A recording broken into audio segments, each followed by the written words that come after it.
दरम्यान एक मोठी बातमी येते। आमदार गणपत गायकवाड मतदानासाठी आता विधान भवनात दाखल झालेले आहेत। आधी ते पुन्हा पक्ष कार्यालयामध्ये गेले होते, परंतु आता पुन्हा एकदा गणपत गायकवाड आता मतदानासाठी विधान भवनात दाखल झालेले आहेत।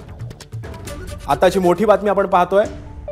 मगाशी कुठल्या तरी कारणावरून ते पुन्हा एकदा पक्ष कार्यालयात गेले होते आणि त्यानंतर आता पुन्हा एकदा आमदार गणपत गायकवाड हे मतदान करण्यासाठी विधान भवनात दाखल झालेले आहेत।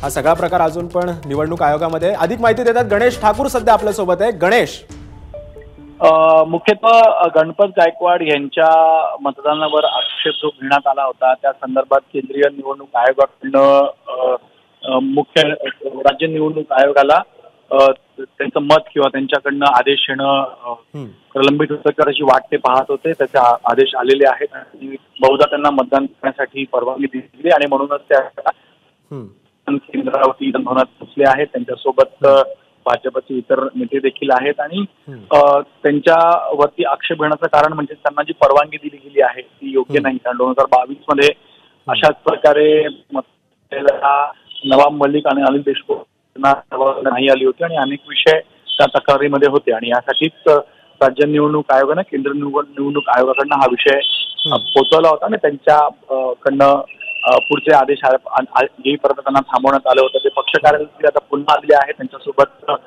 जे पोलिंग एजंट आहेत भाजपचे नितेश राणे आणि इतर जे नेते आहेत ते उपस्थित आहेत। त्यासोबतच उमेदवार परिणय फुके आणि इतर जे भाजपचे नेते आहेत ते त्यांच्यासोबत आहेत आणि संरक्षणामध्ये पोलीस कस्टडीमध्ये ते इथं आलेले आहेत आणि म्हणून आता थोडं ते दिसतंय। जवळपास 214 आमदार काँग्रेसचे काही आमदार खासदार झाले आहेत, काही नाही अपक्षासोबत आहेत आणि म्हणून 74 हा संख्याबळ सध्या तरी आहे।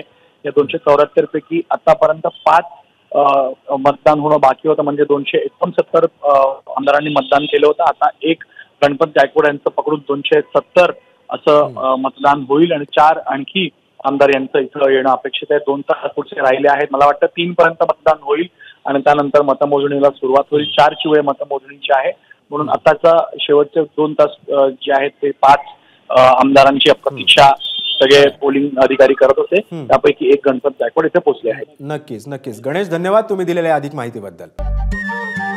नमस्कार। मन सुद्धा तुझं ही वेगळ्याच प्रकारची मालिका तुम्हा सगळ्यांना खूप आवडली होती। याचा दुसरा सीझन कधी येणार अशी विचारणा झाली। प्रतीक्षा संपली आहे मित्रांनो। येतोय मन सुद्धा तुझाचा दुसरा सीझन। होई मन सुद्धा